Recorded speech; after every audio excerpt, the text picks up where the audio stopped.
Pai, do Filho e do Espírito Santo. Amém. Ave Maria, cheia de graça, o Senhor é convosco. Bendita sois vós entre as mulheres, e bendito é o fruto do vosso ventre, Jesus.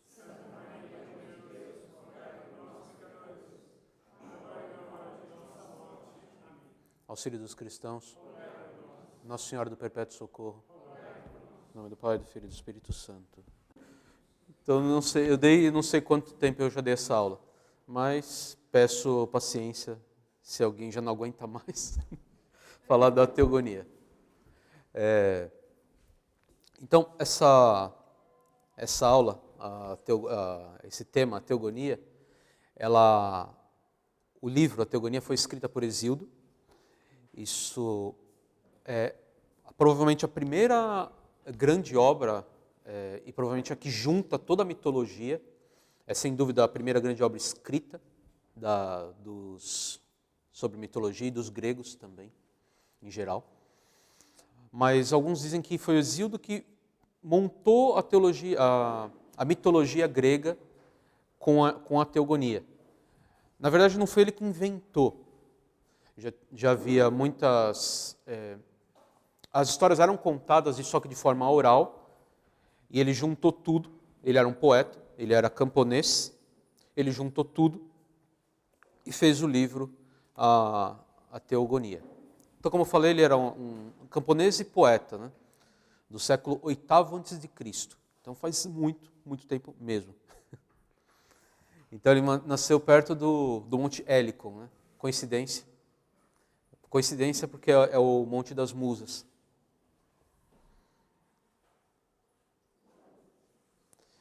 E ele escreveu, tem duas obras famosas dele, que são a Teogonia e os Trabalhos e os Dias.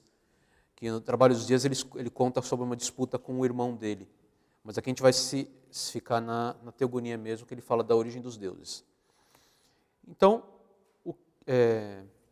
como eu falei, ela é baseada, a gente percebe a origem dela na poesia oral, porque ela tem muitas fórmulas pré-fabricadas, que sempre se repetem, por exemplo, aquela coisa que a gente sempre vê e quando a gente começa a estudar, a gente fica repetindo, até porque é interessante. Aquiles de pés ligeiros, Odisseu de grandes ardis, Cronos de curvo pensar. Então eles sempre colocam essas fórmulas prontas para os deuses ou para os heróis, e que mostra que vem da tradição oral. E o que ele chama de catálogos são listas que se repetem. Por exemplo, a lista das musas sempre aparece daquele jeito, naquela ordem, com as mesmas fórmulas, os mesmos epítetos. Vai falar, aqui não é o caso, mas, por exemplo, na Ilíada, tem o famoso catálogo dos navios, que se repete muitas vezes. E fala, então os navios gregos eram, aí enumera todos os navios e os capitães lá. Então, e essa lista sempre se repete do mesmo jeito. Então, isso denuncia que vem de uma tradição oral. E a repetição de frases, né? Às vezes você fala, e a deusa foi se arrumar para sair. Então, a deusa X, ela colocou o vestido, colocou o cinto dourado, arrumou o cabelo e saiu. Aí, depois de um tempo, fala, então a deusa Y colocou o vestido, colocou o cinto dourado, arrumou o cabelo e saiu. Então, se repete as mesmas frases para personagens diferentes. Então, a repetição ajuda a decorar, né? Então, isso aí também é de uma tradição oral. Então, o Hesíodo, que vivia lá no campo, diz ele que uma vez ele estava no campo e apareceram as musas para ele. E as musas, elas disseram para ele que fariam uma revelação a ele. Revelariam como que tudo foi formado. Só que para isso tinha uma condição. Ele tinha que começar falando delas. E deixa eu só ver o que eu só coloquei. Como que elas se apresentam? Né? E essa parte é interessante. Essa é a tradução, né, do texto. Sabemos muitas mentiras dizer símeis aos fatos, e sabemos, se queremos, dar a ouvir revelações. Ou seja, as musas também dizem mentiras. Elas mesmas, elas confessaram. dizemos muitas mentiras, mas sabemos dizer revelações também. E elas fazem essa proposta para ele. Nós falamos como que tudo se originou, mas você começa o seu texto falando da gente. Então, exatamente a primeira palavra da teogonia é musaon, em grego, né, que significa pelas musas. Pelas musas, mas é genitivo. É um genitivo, né? Então, seria das musas, mas é pelas musas. Pelas musas. E a palavra musas, literalmente, em grego, significa palavras cantadas. A tradução literal de musas é palavras cantadas. E aqui é interessante, porque não podia ser de outra forma. Se ele vai fazer uma invocação para fazer uma obra grandiosa, para fazer propriamente palavras cantadas, ele tem que invocar as palavras cantadas, as musas. Então ele começa contando a história das musas. As musas, diz ele, são filhas de Zeus e Mnemosine, memória, né, em português. Zeus representa a sabedoria e Mnemosine, a memória, unida à sabedoria, o que ela produz? Ela produz as palavras cantadas. Então, a origem delas, das musas, é exatamente essa. Então, é interessante o jeito que ele coloca. Aqui tem o nome de cada uma, né? Calíope, que é a poesia épica, Clio, a história, Euterpe, Terpsicore, Erato, Polímnia, Urânia e Thalia. Também bastante importante aqui a Calíope é dita a mais importante de todas, mas outras aparecem conforme o... Aí depois de contar a história das musas, de quem elas são filhas, e falar de cada uma delas, ele vai falar da origem do universo, que também é a origem dos deuses. E isso é uma parte interessante, porque os deuses e o universo, eles acabam se misturando. A gente percebe pelo falar dele que, no fim, os homens também, o universo, tudo é tudo feito da mesma matéria, é tudo igual, tudo divino. Então, o que dá origem a tudo? São 4 seres que dão origem a tudo. É o Caos e Eros, Géa e Tártaro. Géa é a Terra, né? Daí que vem a geografia, por exemplo, o estudo da Terra. Tártaro é um ser que é o oposto da Terra, mas está dentro da Terra. Ele é o oposto da Terra, mas está dentro dela. Então eles formam um par oposto. Para mostrar essa falta de... Ela seria a matéria e ele o vazio. Isso. E o Caos e Eros, percebe, Eros é o deus lá, que é famoso, né? Ele é um dos primordiais, ele é um dos primeiros seres que existem. O que é? O Eros é traduzido como amor, mas como força de atração. E Caos é o contrário, é a força de repulsão. Inclusive, em grego, kaino é abrir, entreabrir-se. Então, é exatamente essa repulsão. Então, são 2 forças e, por assim dizer, 2 matérias que são trabalhadas. Então, é mais ou menos como a gente tem uma matéria, e em cima dessas matérias, né, atuam 2 forças. A gente pode representar uma força com uma reta, uma força de atração e outra força de repulsão. Agora imagina essa matéria, isso aqui não está parado, isso aqui está sempre usando a palavra deles, né? Aqui saindo um pouquinho do Hesíodo, né? De uma evolução. Então isso aqui está sempre em uma rotação, sempre mudando. Então imagina que isso aqui gira e gira rápido. E se ela gira, por exemplo, para o lado no sentido horário, as pontas se dobram e a gente tem a sovástica. Se ela se girar para o sentido anti-horário, as pontas se dobram ao contrário, a gente tem a suástica. É a mesma ideia. E esses seres, eles vão dar origem a 3 linhagens. Mas por que 3 linhagens? Quais são essas linhagens? Vai ser a linhagem da noite, a linhagem do céu e a linhagem do mar. Mas como que, da onde sai isso aí? Isso. Então vamos lá, primeiras procriações. O primeiro que tem filho é o Caos. Eros não tem filho, Eros é estéril. Caos, sim, tem filho, ele por assim dizer, ele tem uma cisparidade, ele separa dele o filho, sai dele. E quem sai dele? Erebos e Nix. Nix, a gente traduz por noite, e Erebos a gente traduziria por obscuridade dos infernos. Então são seres negativos, assim, que representam obscuros, que representam uma falta. Eles são emanações do caos. São emanações do caos. Aqui, apesar disso, a Nix, ela tem muitos filhos. Ela tem uma linhagem muito grande. Então é uma da... Gera os filhos sozinha. Isso, os filhos... É isso, os filhos emanam dela. Então, primeiro, esses mais famosos, né? Thanatos, Hypnos, Eris, que é a morte, o sono. Então, todos eles representam essa falta, né? Essa não ser. Só que Nix, ela se casa com o irmão, e aí eles não têm filhos, nesse caso aqui, que é uma exceção para a linhagem dela, ela não tem filhos por emanação, mas sim de um casamento. Então, Nix e Erebus se casam e têm 2 filhos, Hemera, que é feminino, né? E Éter, masculino. Éter, traduzindo os dois, Hemera é dia. E Éter, a gente traduziria como luminosidade celeste, uma coisa assim. Então é exatamente o oposto dos pais, que é noite e obscuridade dos infernos.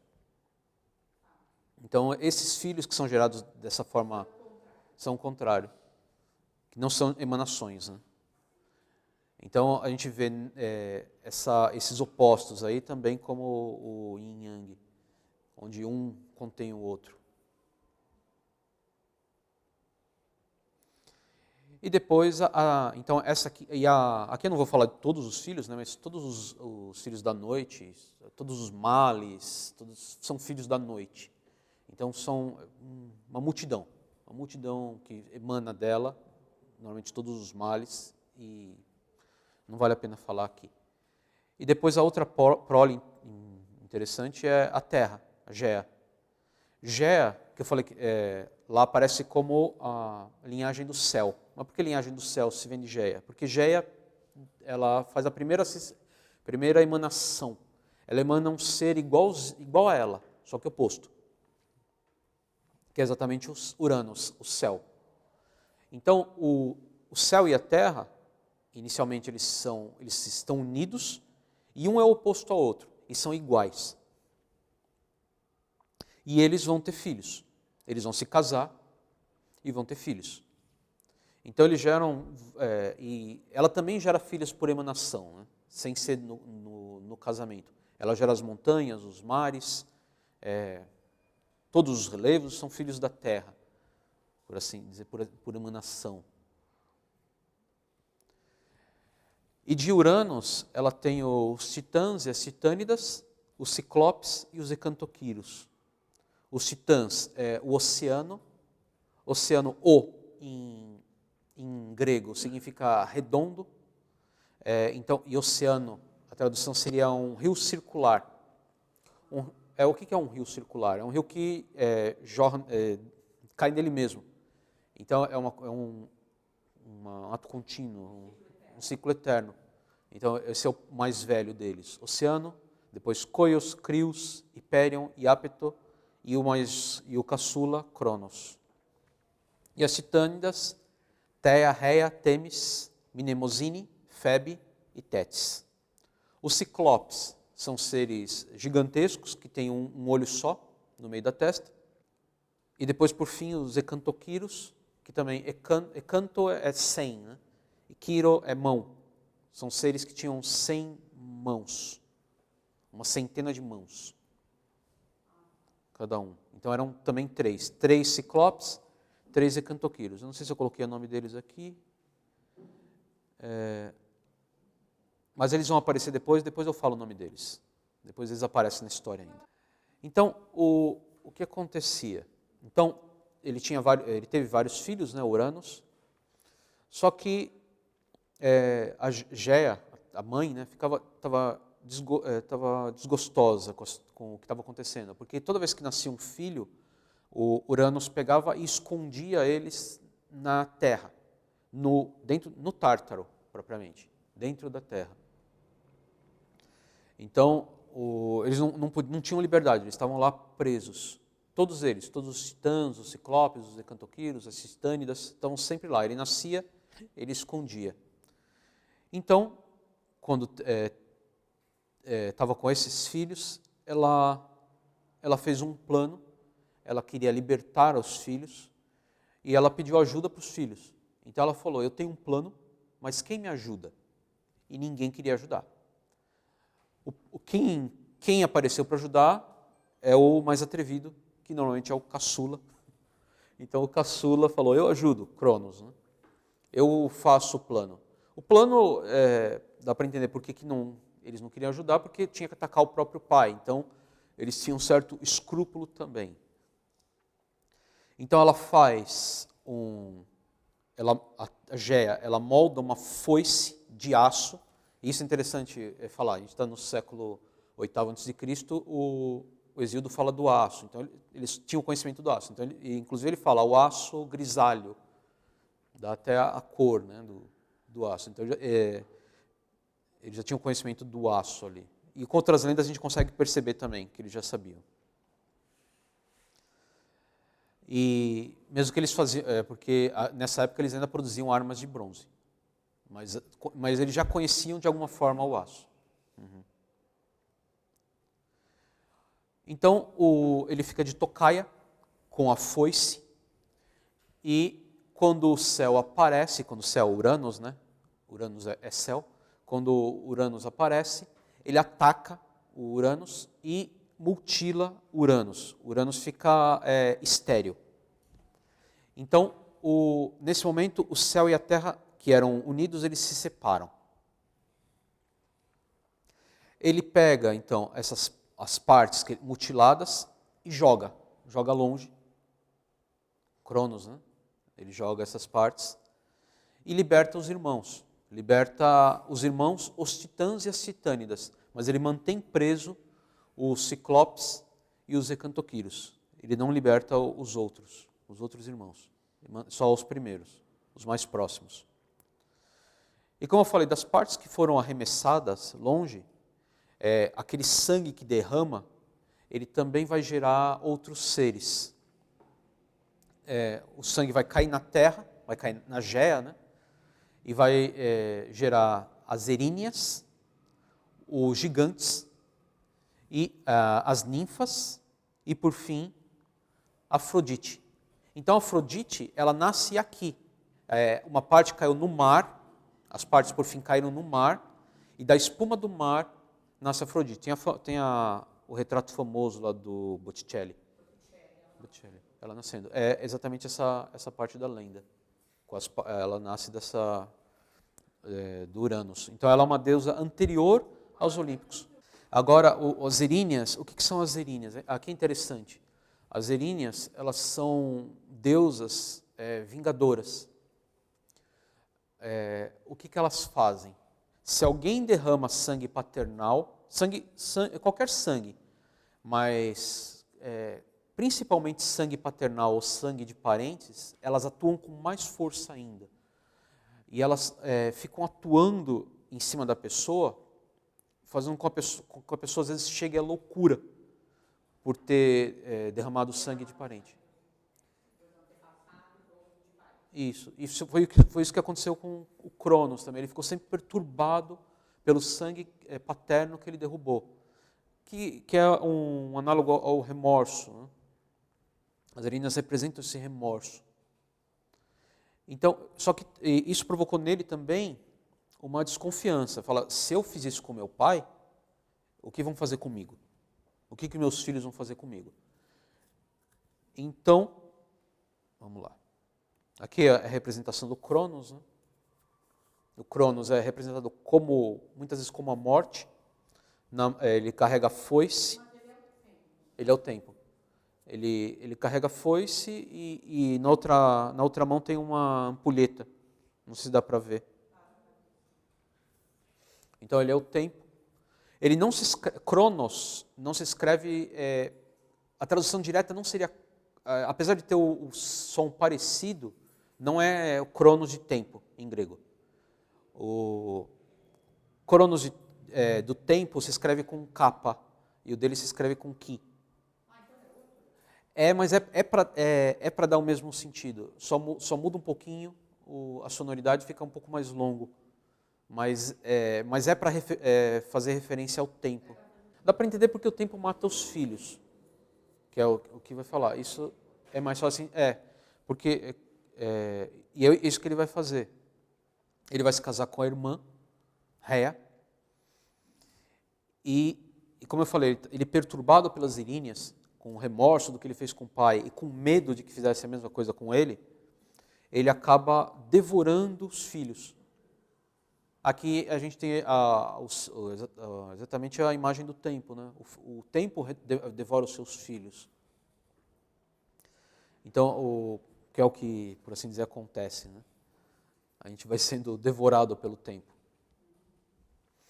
Então, diz a lenda que assim que nasciam os filhos, ele os engolia de uma vez.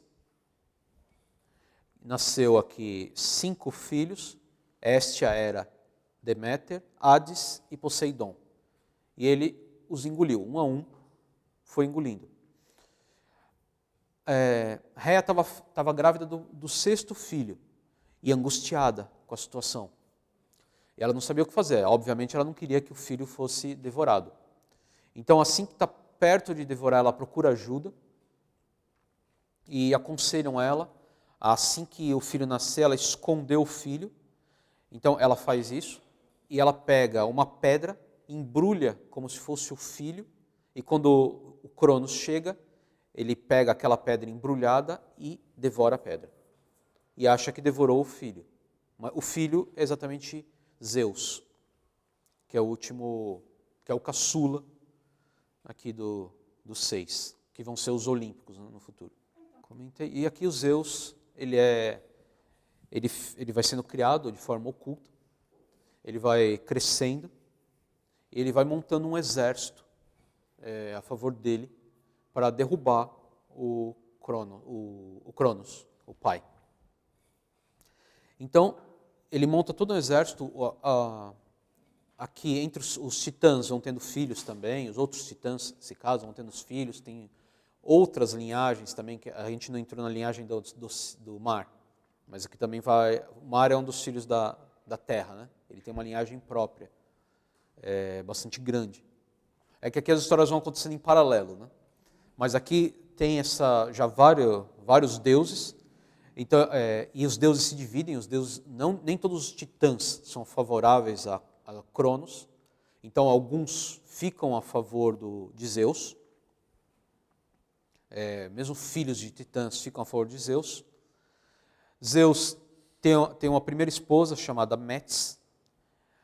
Metis, em grego, significa astúcia. Então, a sabedoria está casada com a astúcia e faz uma guerra. Imagina se não ia ganhar. Mas essa guerra que está se preparando é a famosa titanomaquia. Maquia é guerra em grego, né? A guerra contra os titãs. Então, eles vão fazer 2 exércitos. A batalha está, em alguns momentos, no início, equilibrada. Mais tarde eles vão habitar o Olimpo. Aqui, durante a guerra ainda não, mas assim que eles ganham, eles vão para lá. Então, o Zeus tem do lado dele, como eu falei, a esposa Metis, que é filha do mar. E ele liberta os Ciclopes e liberta os Hecantoquiros. Os Ciclopes, aqui que eu falei que tinha o nome deles, Arges, Brontes e Estéropes. Arges é o raio, Brontes é o trovão, Estéropes o relâmpago. Raio, trovão e relâmpago, isso.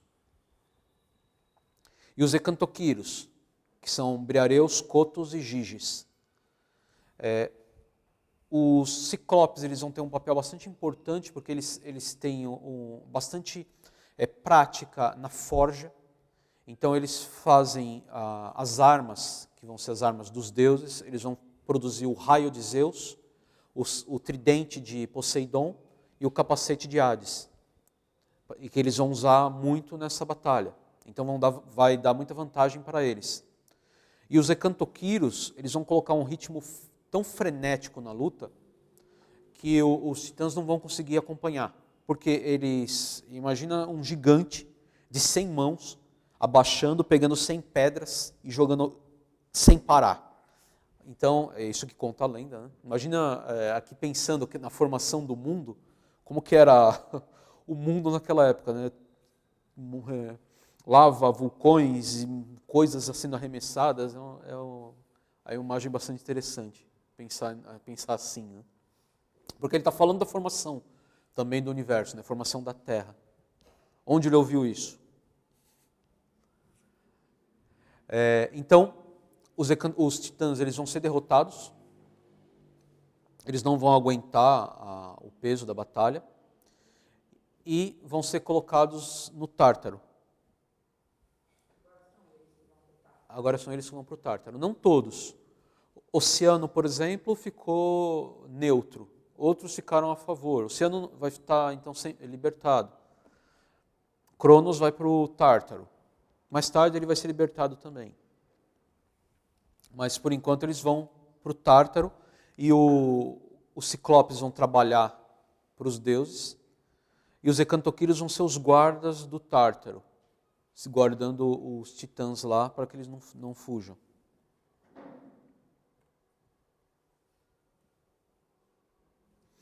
Aqui também é outra filha do mar, Estige, né, que é o rio infernal, é uma deusa, né, por assim dizer. Para eles, o rio infernal é uma deusa, né? Ela tem 3 filhos importantes, que é a força, o poder e a violência. Eles também, durante a guerra, vão ficar ao lado de Zeus e vão sempre fazer parte do séquito de Zeus. Eles vão sempre acompanhar Zeus. Então, propriamente, Zeus não é a força, mas a força, o poder e a violência sempre o acompanham e fazem parte da corte dele.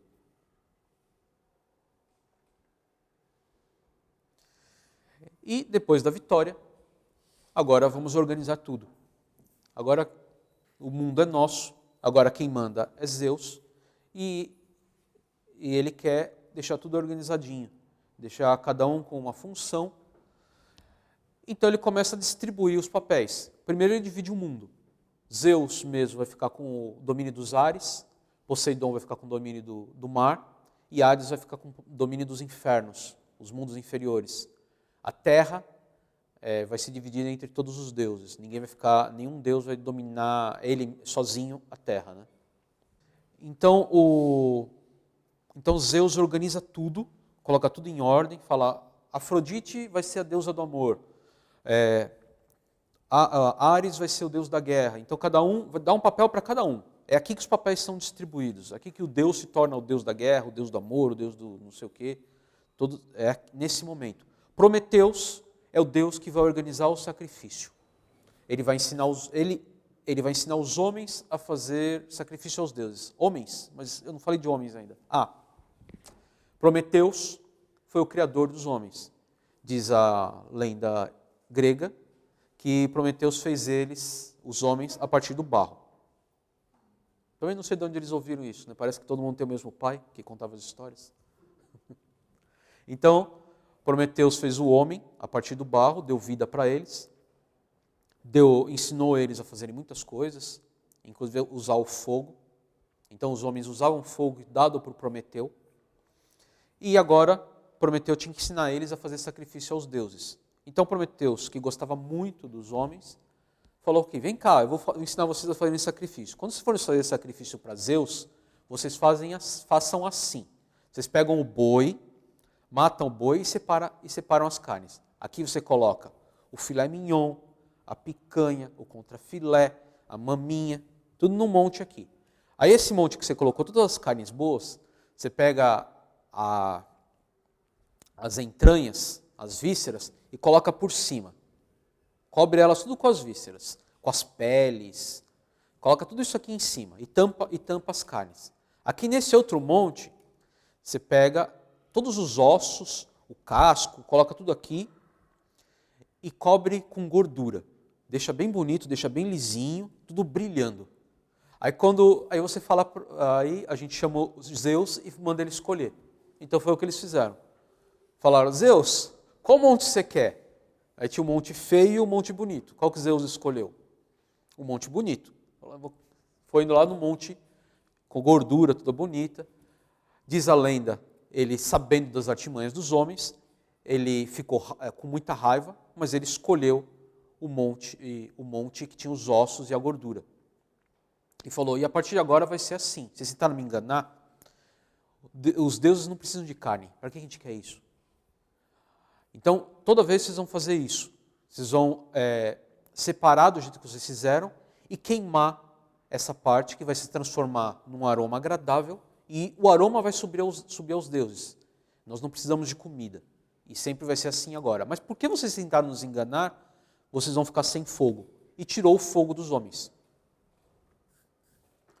Então, como castigo, deu esse castigo para eles. Tirou o fogo, que era uma ferramenta bastante útil. E Prometeus, com pena dos homens, ele foi até o Olimpo e roubou o fogo. Roubou o fogo e trouxe o fogo de volta para os homens. Então, deixa eu colocar, ir passando aqui. Então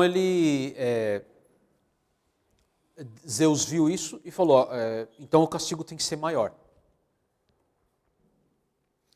Então ele deu um castigo para Prometeu, que Prometeus, a divindade, foi amarrada na montanha, acorrentada, e todo dia via uma águia, abria o flanco dele e comia o fígado. O fígado à noite se regenerava e tudo se repetia no outro dia. Então o que acontece? Foi a divindade que pecou e ficou presa na matéria.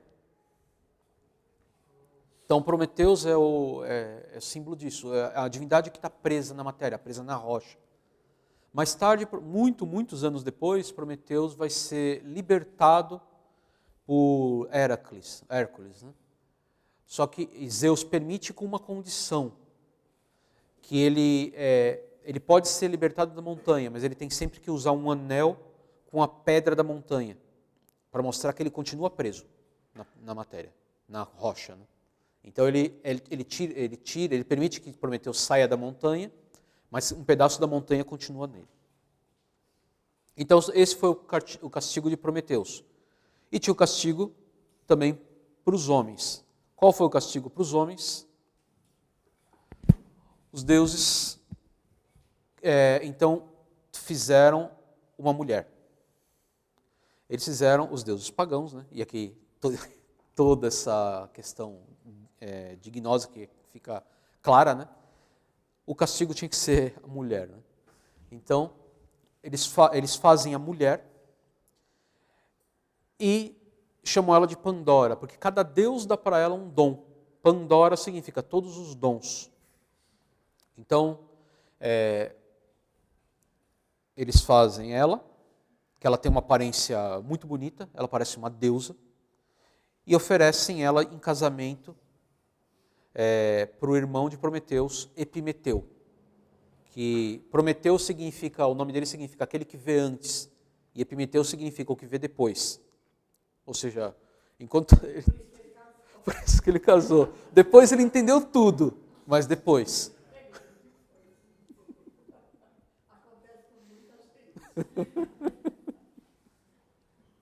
Então, é interessante, um verso, quando eles estão criando Pandora, o verso do Exílio então, após ter criado o belo mal em vez de um bem.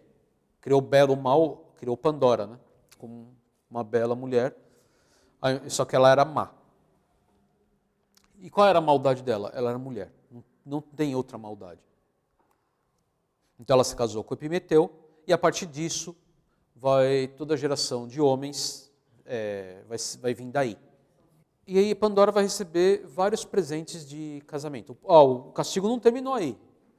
Então ela recebe vários presentes lá no dia do casamento, vão todos os deuses, tem aquela festona, todo mundo bem vestido, ela recebe um monte de presentes. Só que ela recebe um vaso lá, os gregos usavam vaso para tudo, então tudo era guardado em vasos, azeite, comida, joias, tudo era armazenado em vasos. E os gregos tinham vaso para tudo, desde vasos minúsculos assim, até vasos imensos lá que uma pessoa não alcança, pelo menos eu, não alcança a parte de cima. Então ela recebe vários presentes e um vaso lá fala, esse aqui você não pode abrir. Qual foi o primeiro que ela abriu? É óbvio, né? Então, calma aí. Os deuses. Não, esse aqui é depois. Então, não se fala quem. Foi um presente dos deuses orquestrado por Zeus. Mas não se fala exatamente quem ofereceu. Mas aquele ela não podia abrir. Ela abre. Essa história a gente também conhece, o vaso de Pandora, ou como se fala hoje, a caixa de Pandora. E dele, ela liberta todos os males, lá dentro do vaso estavam todos os males presos, ela liberta todos os males no mundo, ela só fecha e fica a esperança presa. E no escrito grego, isso também era um mal, porque o homem ainda continuava com aquela esperança de ainda vai dar certo alguma coisa, ficava um certo otimismo falso, porque a esperança estava presa. Então isso também, a esperança de ficar presa também era um mal. E aí continuou o mundo. É que tem uma luta antes aqui, eu pulei uma luta. Tem a luta dos gigantes.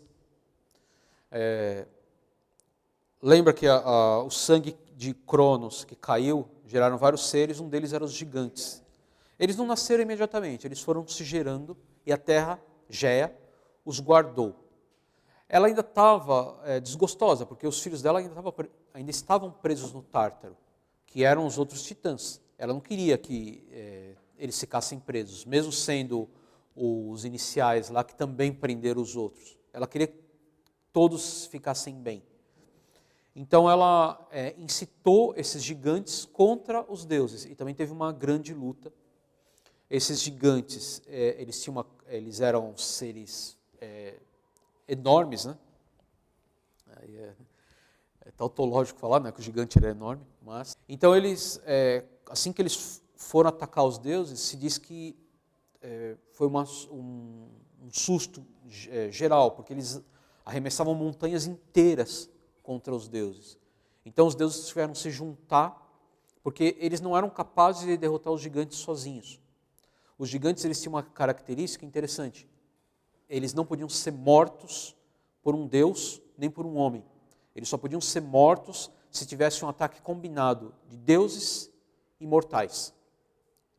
Homens, né? Então, tinha que ter os dois ataques para matar o gigante. Então, eles convocaram para a luta Héracles, né? Que era o mais poderoso dos mortais. Então, Héracles atacava junto com os deuses, os gigantes, atacando com flechas. E assim eles foram eliminando os gigantes. Então, tem-se várias histórias. Por exemplo, na Itália, tem locais que têm vulcões, que são mais instáveis, que fala que ali ficou preso um gigante. Até hoje se fala umas coisas assim. Que Atenas teria pegado uma pedra e jogado em um gigante, e o gigante ficou preso e está preso até hoje. E de vez em quando ele sacode a terra. Então, eles por fim venceram os gigantes, essa é a gigantomaquia. Também venceram essa luta. Não foi a última, porque os titãs não foram libertados, então Géia... Não, essa é agora. Agora a luta contra Tífon. A Géia ainda não estava satisfeita, porque os titãs não foram libertados. Então ela colocou um novo artifício. Então ela se uniu ao Tártaro e juntos tiveram um filho. Esse filho é o Tífon. O Tífon era um ser gigantesco. Então, falam que quando ele ficava em pé, a cabeça dele tocava as estrelas. Com um braço estendido, ele tocava o Oriente, e com o outro braço, o Ocidente. Ele tinha serpentes no lugar dos dedos, serpente nas pernas. Então, era um ser extremamente monstruoso. Então, assim que ele apareceu para a luta, os deuses olharam aquele ser e fugiram. Ele se transformaram em animais para se esconder. Então, dizem que Hermes se transformou numa ibis e ficou no meio do rio, escondido. E vários outros fizeram coisas parecidas, fugiram mesmo.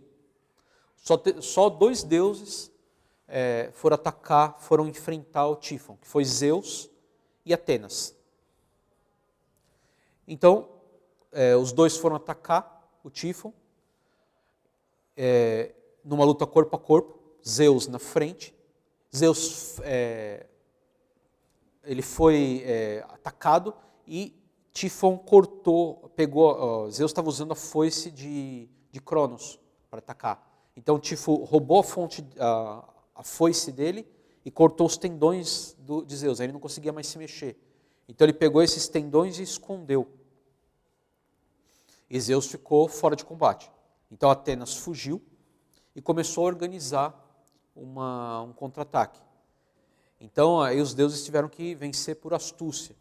Então eles reuniram lá, foram procurar o Tífon e tentar procurar de novo os tendões onde estavam para remontar Zeus. Aqui parece um pouco com o mito de Osíris, né? Inclusive a imagem de Tífon lembra, parece mais um mito egípcio do que um mito grego. Assim, meio monstruoso, meio forma de homem e animal, parece aqueles deuses egípcios. Uhum.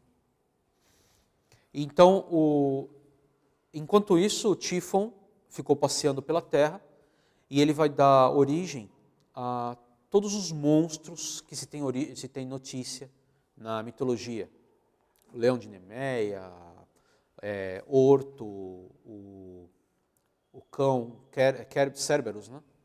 E todos os monstros, todos são filhos de Tífon. Ele vai se unir a outra deusa, uma deusa que é metade mulher, metade cobra, que chama Ecdna.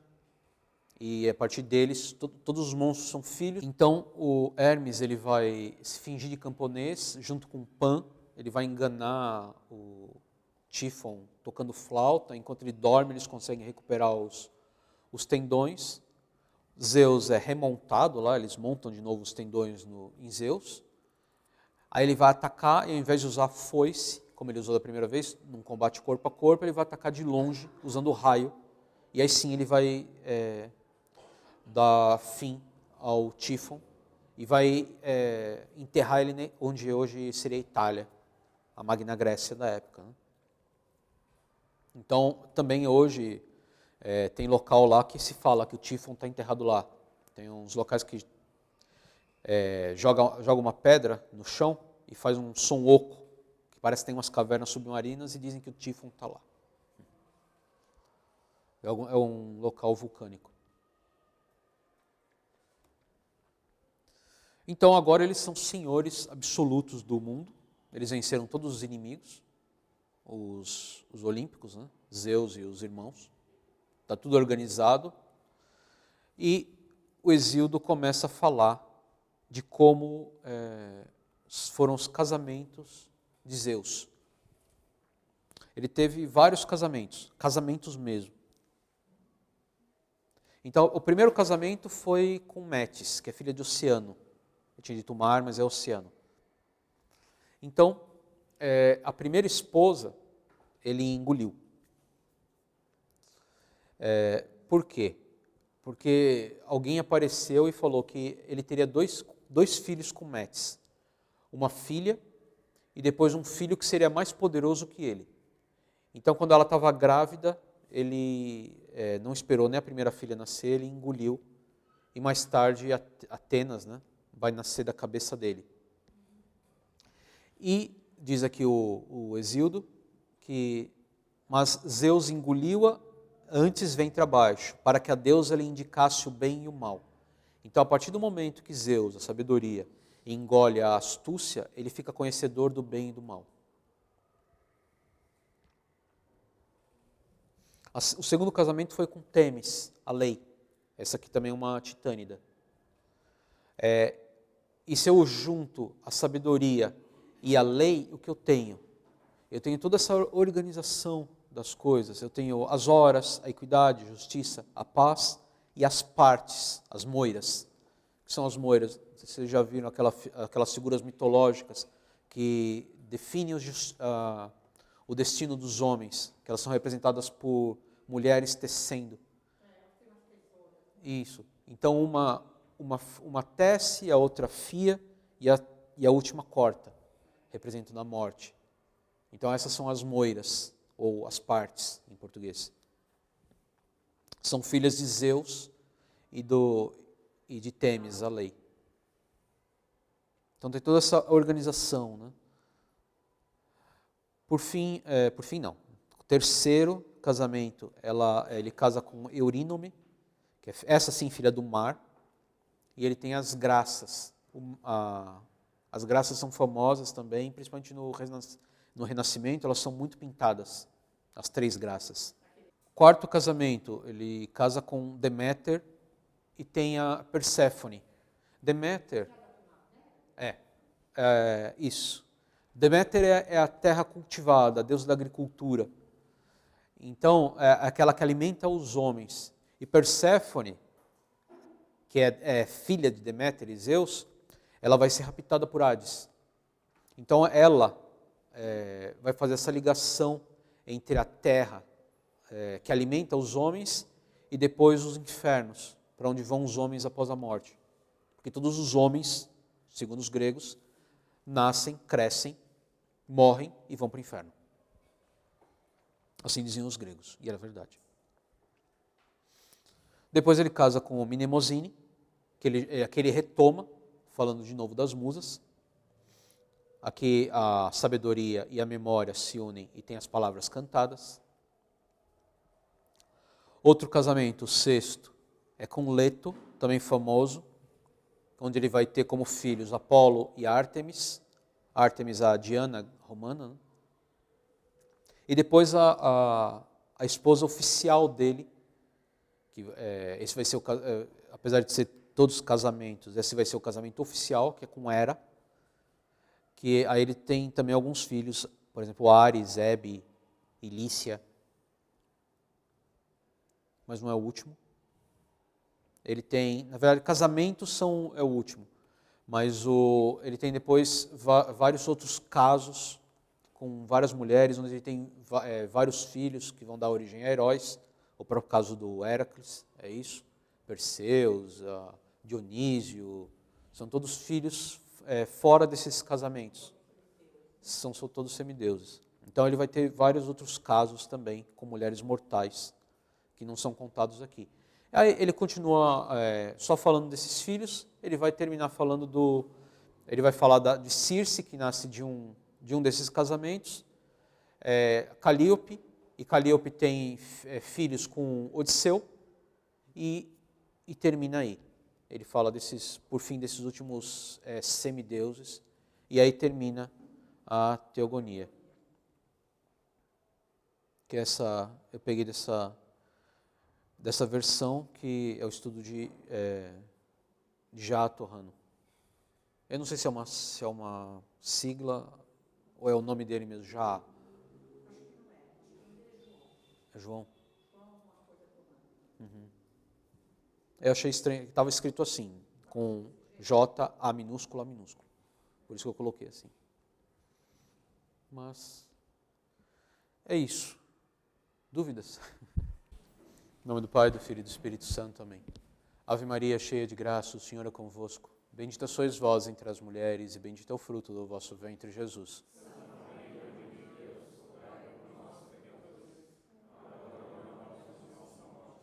Auxílio dos cristãos. Nossa Senhora do Perpétuo Socorro. Em nome do Pai, do Filho e do Espírito Santo.